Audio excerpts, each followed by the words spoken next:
Assalamualaikum warahmatullahi wabarakatuh.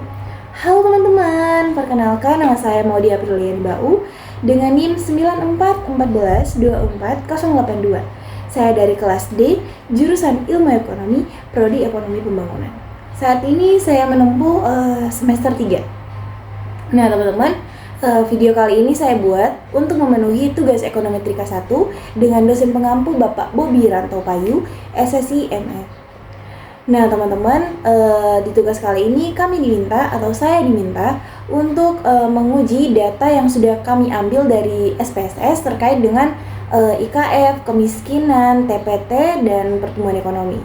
Dari 4 data ini, kita diminta untuk menganalisisnya dengan uji logistik di aplikasi SPSS. Nah, tanpa berlama-lama lagi, kita akan masuk ke langkah-langkahnya saja. Nah teman-teman, yang pertama-tama itu kita buka aplikasi SPSS-nya. Setelah kalian buka, muncul tampilan seperti ini. Nanti kalian masuk ke variable view. Tetapi kalian harus ada datanya dulu yang sudah kalian ambil dari BPS. Terus kalian masuk variable view, terus kalian masukkan Y, terus X1, X2, X3. Nah untuk bagian label kan itu dimasukkan secara rinci. Kalau di bagian name itu hanya kategori aja, hanya penanda aja. Itu kalian masuk, yang pertama ada IKF Sumatera Utara, terus yang kedua itu adalah TPT atau tingkat pengangguran terbuka Sumatera Utara. Terus yang X2 itu ada pertumbuhan ekonomi di Sumatera Utara. Setelah dari situ, untuk yang terakhir itu ada kemiskinan di Sumatera Utara. Itu terserah kalian mau ambil persentase penduduk miskin atau yang satunya lagi bisa. Terus setelah dari situ kalian masuk ke data view. Kalian klik ke data view, terus arahkan kursor ke atas. Nah, kalian udah lihat kan udah ada variabelnya. Terus kalian buka data kalian. Terus kalian salin, misalnya punya aku ini kan dari IKF sampai kemiskinan kan. Nah, kalian salin dari IKF sampai di kemiskinan. Setelah dari situ kalian copy, terus di sini kalian tempel atau paste. Setelah ada tampilan seperti ini, kalian copy semuanya, terus analyze. Terus kalian masuk regression, terus ada di situ bingung logistik. Nah, terus kalian yang pertama masukkan dependen itu IKF. Terus yang tiga itu masukkan ke categorical. Setelah dari situ kalian pilih option. Kalian klik itu berdua, terus kalian continue. Terus setelah gitu, terus kalian oke aja deh. Nah, akan muncul tampilan seperti ini. Nah, yang pertama itu ada tabel Case Processing Summary. Nah, pertama, dari tabel Case Processing Summary terlihat bahwa jumlah sampel yang dianalisis adalah 33 kasus dan tidak ada data yang hilang. Artinya, seluruh data dapat digunakan untuk proses analisis ini. Yang kedua ada tabel Dependent Variable Accounting. Nah, di tabel Dependent Variable Accounting, nilai 0 menunjukkan kategori IKF Sumatera Utara sama dengan 0. Dan nilai 1 menunjukkan kategori IKF Sumatera Utara 1. Ini penting sebagai dasar interpretasi model nantinya. Nah, di tabel ketiga ada block 0, beginning block. Nah, pada beginning block, SPSS hanya memasukkan konstanta tanpa variabel independen.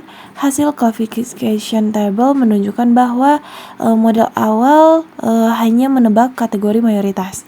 Akurasi model ini di tahap ini adalah 60,6%, yang artinya model tanpa variabel independen hanya mampu memprediksi dengan tepat 60,6% dari seluruh data. Tabel keempat itu ada variabel not in the equation. Di bagian ini, SPSS menunjukkan apakah variabel X1 dan X3 layak dimasukkan ke model. Nilai signifikansinya untuk Untuk itu adalah X1 sama dengan 0,356, X3 0,799. Karena keduanya lebih besar dari 0,05, maka secara statistik tidak ada variabel yang signifikan pada tahap awal. Namun SPSS tetap memasukkan variabel tersebut pada blok 1 sesuai metode enter. Nah, di tabel kelima ada blok 1, method sama dengan enter. Di tahap ini variabel X1 dan X3 dimasukkan sekaligus ke dalam model. Nah, omnibus test of model coefficient. Hasil uji omnibus ini menunjukkan chi-square sama dengan 1,209. Signifikannya 0,546. Karena nilai signifikannya lebih besar dari 0,05, maka model dengan variabel X1 dan X3 tidak memberikan peningkatan signifikan dibanding model awal. Yang tabel ke-6 ada model summary. Pada bagian model summary ini, nilai pressure R square-nya itu adalah sama dengan 0,036. Dan yang kedua ada 0,049. Artinya, variabel X1 dan X3 hanya mampu menjelaskan sekitar 3,6% sampai 4,9% variasi pada variabel dependen.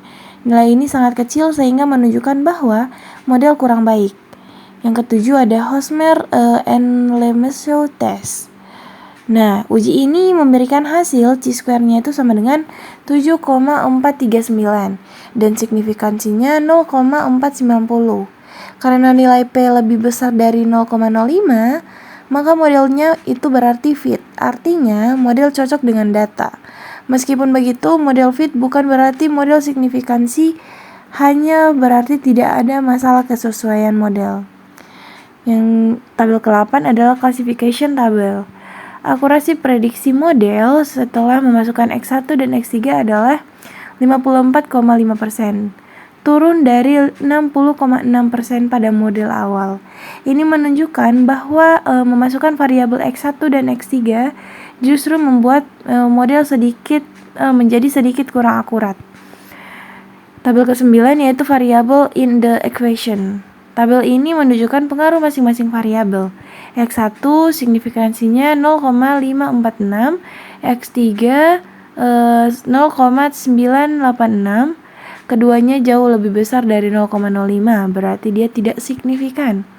Selain itu ada X1 1,060, X3 1,007.